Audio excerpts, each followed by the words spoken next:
So one of the ways I like to think about training, and again, I say this all the time, I think training applies to life. I think you can apply this rule to life as well, is work with the end in sight.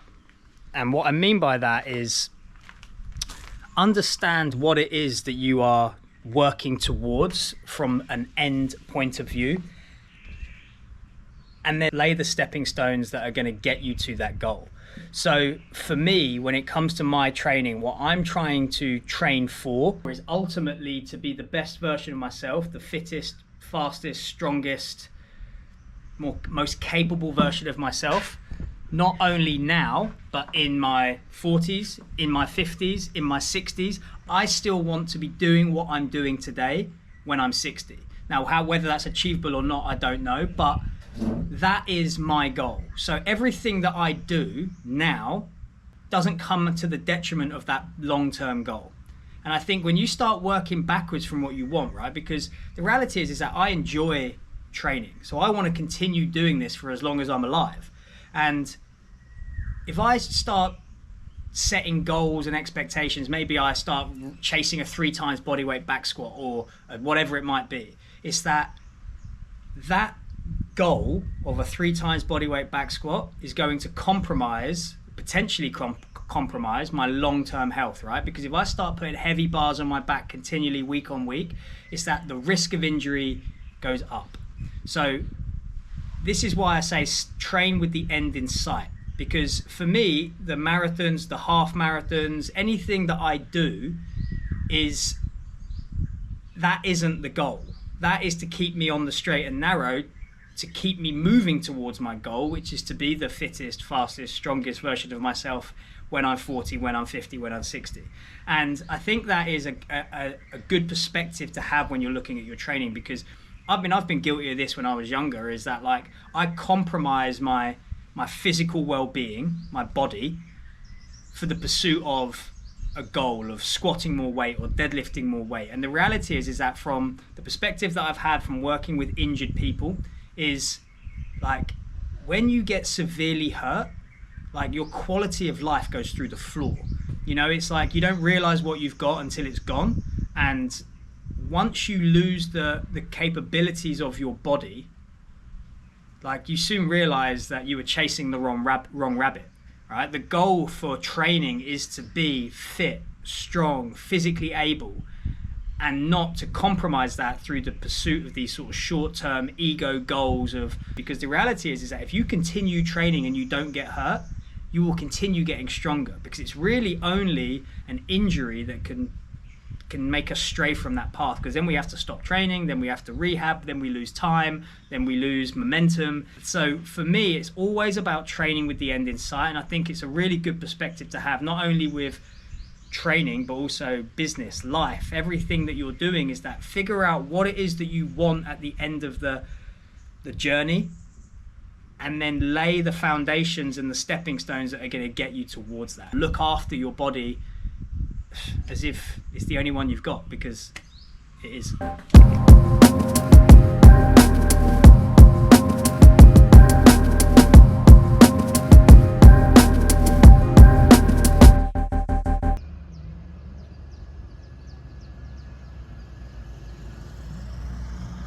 Day 4, week 1, easy run. That's the plan, easy run. However, I woke up this morning, I wanted to go and do the run this morning. It was 29 degrees. And I realized that yesterday it cooled down quite a lot at 4 p.m. So I hung around till 4 p.m. It's now 32 degrees. So shit out of luck, really. I'm trying to keep these easy runs easy. We're in the first week of a 7-week block, so not trying to push too hard now. The effort that I'm putting into the running side of things is going to be more on the threshold side of things. So I'm going to really start to dig into the threshold work over the next 7 weeks, with the easy runs being easy, as I sort of said. I'm going to try and keep them below slower than sort of 5:30 minute Ks, as a way of just keeping the endurance that I kind of built over the marathon prep. So that's the thought process. We'll see how the pacing handles it, because I'm not very good at sticking to it. So we'll see how it goes.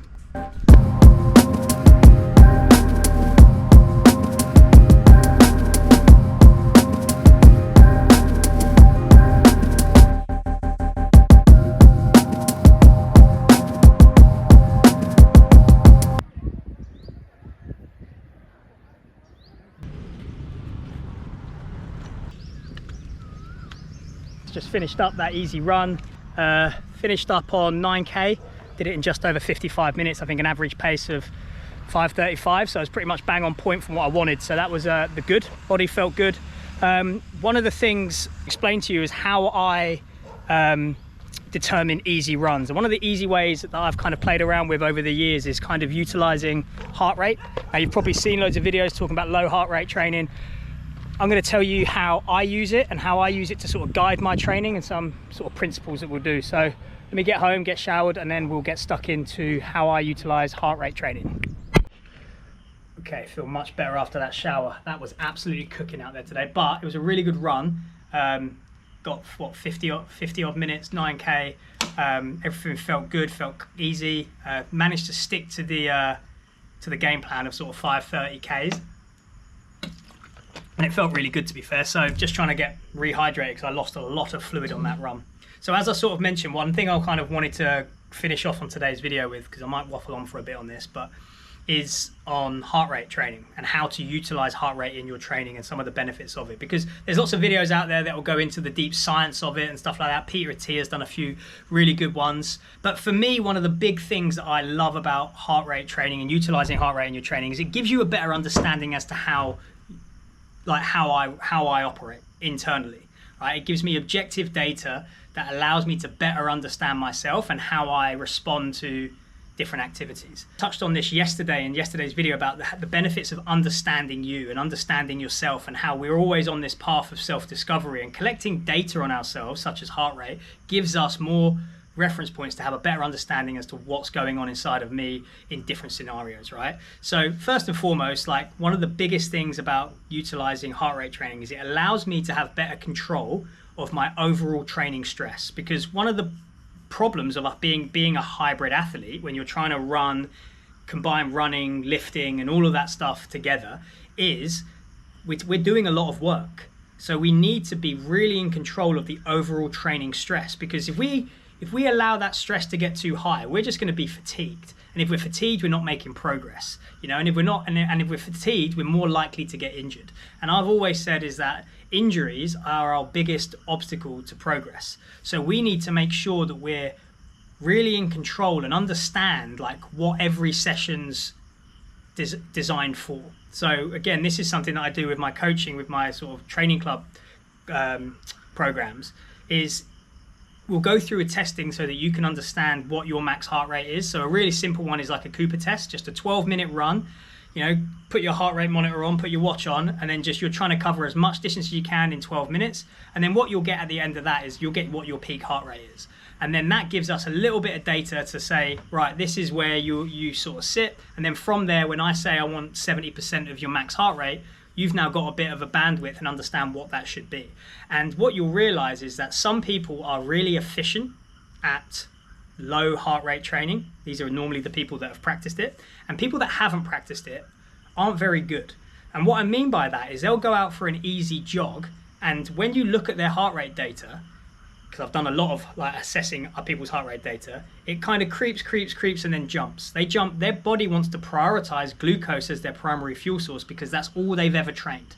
That pathway is really well developed, but the fat utilization pathway of sort of more lower heart rate zone 2 training is underdeveloped. So what happens is your body doesn't want to spend time there because it's not very efficient. So it just goes through it and then jumps past it. So what we want to do is actually slow down, which is harder than you think, and really just stay in that zone and just float there, and then spend longer and longer there. Because what you'll find is that when you go out and say, maybe you go out and you try doing this and you work out what 70% of your max heart rate is, and you go out for a run, is, let's just say that's 6-minute miles, right? And you're cruising at 6-minute miles, and you get through 30 minutes, heart rate staying nice and controlled, blah, blah. You then get to 45 minutes, and all of a sudden you're not going any quicker, there's no hills, but your heart rate starts to creep. And that is about your threshold of where all of a sudden you're now in a fatigue state where your body's having to work harder and harder and harder. And now you're going to cross over into that more carbohydrate dependent zone, even though you're not actually running quicker. So this is where the external parameters of intensity, so how fast I'm running or how fast I'm cycling, aren't necessarily correlated to the internal barometer, because there's so many things that get that, like, so for argument's sake, when you drink alcohol, so when I drink alcohol, my resting heart rate is normally about 35 beats a minute. If I have 4 beers, I'll wake up tomorrow morning and my resting heart rate will be doubled. It'll be nearly 70 beats a minute. So now everything I do, if I go out for an aerobic run, I'm going to have to run slower because my heart's working harder just to flipping stand up and be alive. You know, so little things, and that's me, that might not be you, and this is what heart rate data can give you an understanding of, and this is where like things like Whoop and Aura Ring, like they give you this collection of data that's like, oh shit, I had no idea alcohol affected me that bad. Oh, I only slept 4 hours last night and my heart rate's through the roof. You know, so what that gives us is feedback as to how hard we should push or how hard we shouldn't push today based on our fatigue. And like I sort of said, is that managing fatigue is one of the biggest things that one of the biggest things we need to get control of in our training. And one of the things that I like go into detail in terms of the program is I'm always trying to manage fatigue. I would much rather slightly undercook something than slightly overcook it, right? If that makes sense. Whereas I think we live in this world where it's push, push, push. And actually sometimes the discipline is to know when enough is enough. Yeah, I look in gyms around me and everyone's redlining themselves with burpees and air dines and all this type of stuff. And again, it has a time and a place. But if that's your go-to every session, I think that there's this limiting your potential for progress. So the way I utilize heart rate is to get a better understanding of what training does to me. Gives me some objective data so that I can get the most out of every session. Because when I go out like today and do a easy run, really what I'm saying is that's an endurance-based session. I'm looking to increase my efficiency at a lower heart rate for longer periods of time. And those sessions will build and build and build. Now, if I'm, again, training for a half marathon, they don't need to go too high. But if I was training for an ultra marathon, I need to be able to be on my feet for 5, 6, 7, 8, 9 hours at a low heart rate.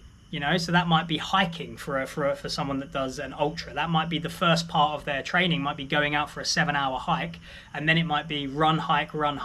You know, so you're building into the actual demands of what it is you're trying to be prepared for. And that heart rate for me is a great tool. And again, it's a tool, it's not a crutch. So it's something that we can use, but we don't want to rely on. But it's just, we're collecting data, like, and all of a sudden it gives us a bandwidth so that we don't get too cocky and say, right, because I could have pushed harder today and done 9K in a much quicker time, but I'd have then just been tired tomorrow, a bit more dehydrated, and then tomorrow's session would have been down the toilet, and then all of a sudden I'm not making progress. So this is how I utilize heart rate training. It's a way of, I guess, putting dropping the anchor so that I can slow myself down to get the specific training adaptation that I'm looking for whilst controlling the amount of fatigue I take on. So hopefully that makes a little bit of sense. I know I've talked for a little while there, but if you have any questions, don't feel free to ask. Like, drop them in the comments section below. Like, I want this to be like we're learning from each other, right? So yeah, so I'll let you crack on and I'll see you guys tomorrow.